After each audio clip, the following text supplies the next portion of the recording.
I'm Scotty.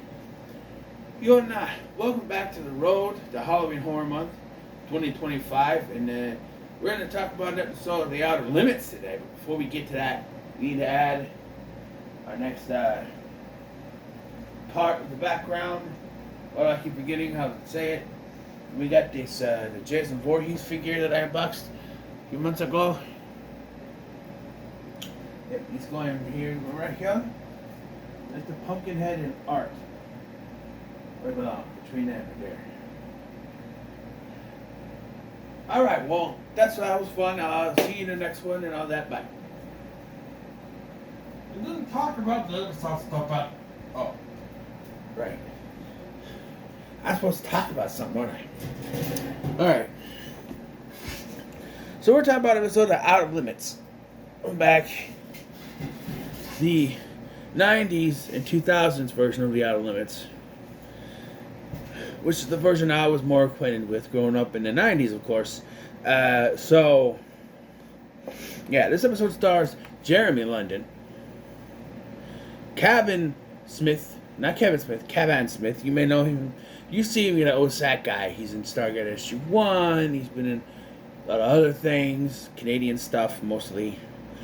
And Judd Taylor, who you may know as Hyde's stripper wife from the final season of that 70s show.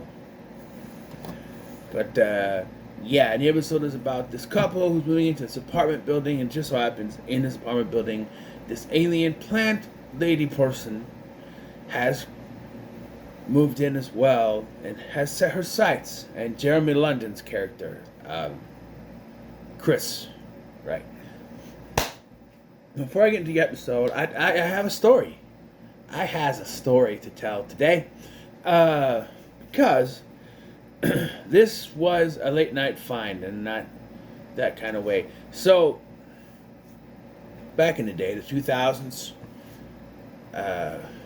they would play late night, ABC, Saturday night, they would play stuff. They used to play episodes of Smallville. There's only seasons 1 through 4. They wouldn't go past that. And then they also had episodes of Outer Limits. And one night, I'm up late, I'm scrolling through the TV, I find this on ABC. Because I'm like, I wonder if Smallville's on. Click, no, what's this? It's the Outer Limits, but I'm watching it. Now, this is not the only episode of the Outer Limits I've seen. The Sci-Fi Channel used to air marathons of this all the time. Used to do marathons almost every weekday. Was marathons. They stopped doing that. They just play movies. I miss when they used the marathon show. The Stargate SG-1 and sometimes Star Trek would be on there, and sci-fi shows, science fiction shows I used to play, and I miss that. I do.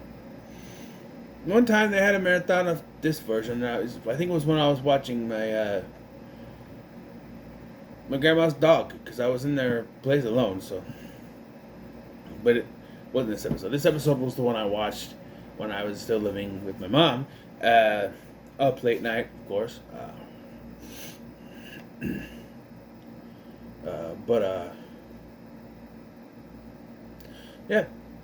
So I already told you what the episode is. So we start with very bad CGI Earth and something landing on very bad CGI Earth. This was 2002, because this was the final season of the show.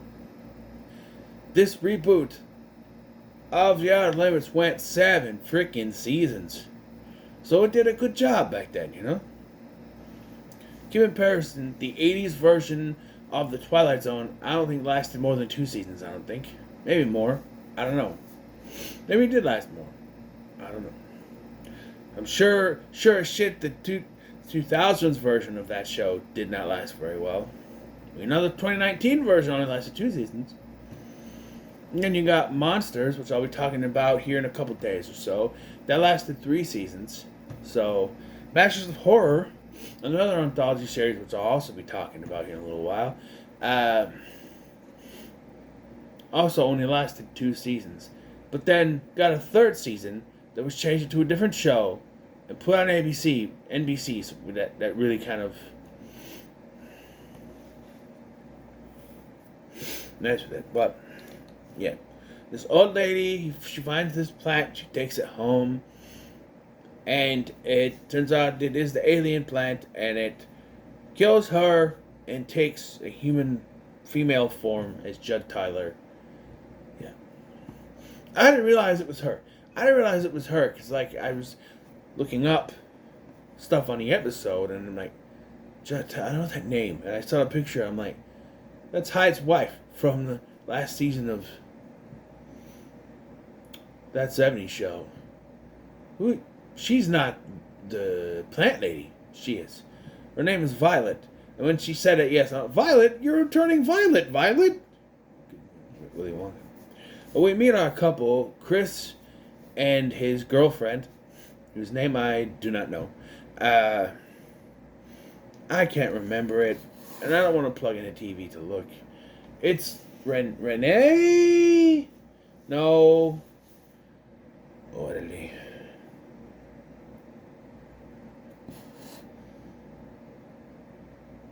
Mia? Is it Mia? I think it's Mia. His girlfriend, fiance, Mia, they're moving in together.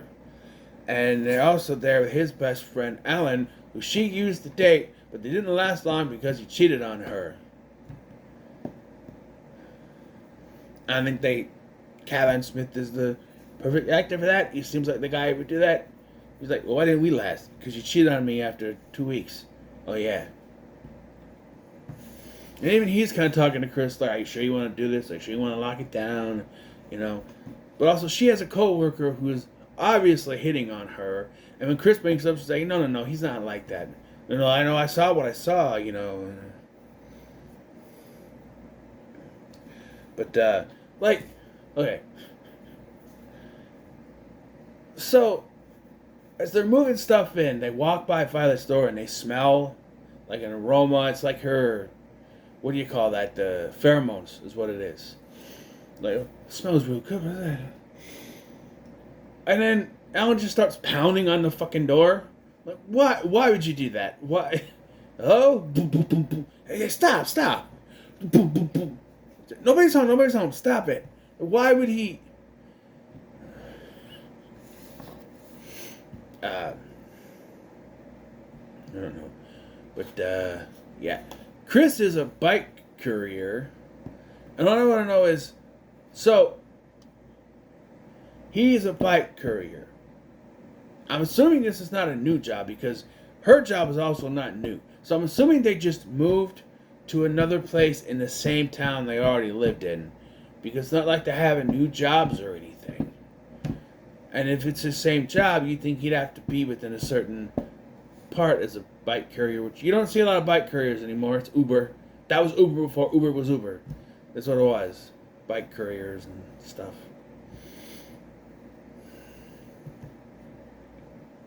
Why they thought of bike couriers but not cars until many, many years later is beyond me.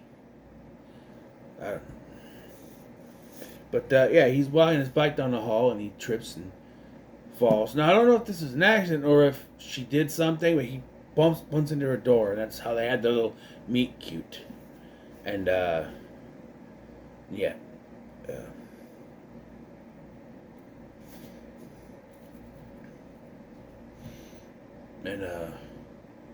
So, like, he first goes to talk to her, to Mia, and that's when he sees the boss, or her co-worker, or whatever, very much flirting with her. Very much, you know. But, like, every time he brings it up, she's like, you're not nervous about moving in, are you? He's like, no. I'm like, but he's talking about your co-worker, not but.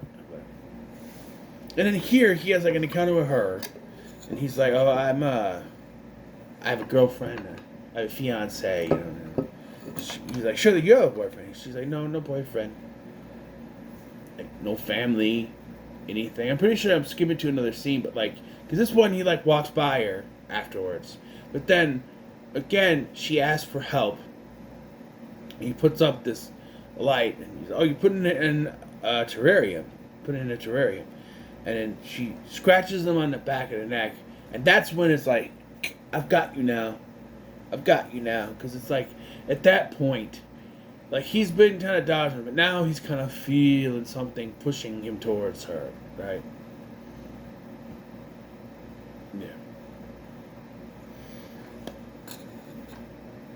And, that's not good. But, Mia's also going on a business trip. They had a dinner, and Chris crashes out after dinner, I guess. And she's like, oh, I couldn't wake you, so, because I'll see you after my trip. It's on this trip that she finds out the truth. Her coworker does have feelings for her, has her thing for her. She doesn't return that. She calls him and he's like, you're right, but by this point, it's a little too late because she comes over and she puts the full moves on him. And now he's powerless to he's got the scratch on the back of his neck. He's powerless to resist her now, and they end up getting busy. They proceed to get busy. Have sex. Do it! Given that it's from season 8 of that 70s show, fits perfectly for this. Yeah. And she leaves a message. Mia leaves a message saying, you're right, he was hitting on me, blah, blah, blah. But then, we had a very television appropriate sex scene. You don't see nothing, of course. But as a young man saying this, I was in my 20s. Because I didn't move out until I was 21. So maybe I was 19 or so. But yeah, I was just like, ooh. I can still do that now. Ooh. But, I don't go ooh, but you know. Ooh. No. Yeah, he's got a bunch of scratches on his back. A whole bunch of them now. And Alan's like, hey, she really did a job on you, didn't she? So he decides, I'm going to go over for my boy. And I'm going to talk to her. So he goes over, like, I think he knocks, but, like, he walks in and he's like, hey, you got to leave him alone, all right? Because he's happy, he's engaged, and you need to just leave him alone, all right? And, like, she's, like, plant creature now, and she kills him. And this is the one thing in the episode I don't think... Because this is the only kill of the episode, besides the old lady. Besides the old lady, I don't think we needed another kill. I don't know. I think this is just thrown in there because someone says that, oh, we need someone else besides the old lady to die. But I don't know. It's just not needed, you know? It's not needed. But Mia comes home to find him like, all messed up and everything. He's like, I'm sorry. He apologizes. He tells her what he did. I don't think they find Alan's body because, like, they go over there. They might have found his body. I don't know. And they see her all messed up now. And she's like, my seed. You planted the seed. And now, because she's now... Because she made a whole thing about how she didn't have any family. But now that she has had sex with Chris...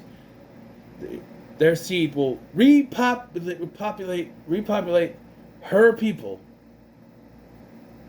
and they will take over planet Earth. And it ends with her going like this and spreading the seed throughout Earth, and her children will now take over. And it's it's the end of the world as we know it, and I feel fine because it's just a TV show. But the beginning of this with the flower reminds me of the Invasion of the Body Snatchers, the 1978 version. The plant that reminds me of. One of that was a nod, you know. But all things considered, pretty decent episode. I remember it fondly, of course. But a pen always moves. Number one rule. But yeah, it's very of its time, really, if you think about it. The way they're using landline phones, even though there was cell phones in 2002, they weren't prominent. Bike courier is a job. Yeah, just the whole look of the apartment is very late, very 90s, 2000s ish, kind of the way everything looks, you know. I like to watch older stuff like that. Goes back to a more simpler time, Though I don't. A lot of people say it's a more simpler time. But could you go back? Could you travel back in time and live in the 90s and 2000s? I don't think so because I think someone from now is so built into the technology from now that if they time traveled back to then, they'd be very confused. Internet wouldn't be as good. There'd be no streaming, no Blu-rays, just DVDs. In a very simple way, cell phones or flip-up ones, or even stuff like this, maybe. So yeah, it's just like that. Yeah. So, what are your thoughts on this episode? No comments, so much like, share, and subscribe. Thank you for watching. I'm Sky, and I'll see you in the next one.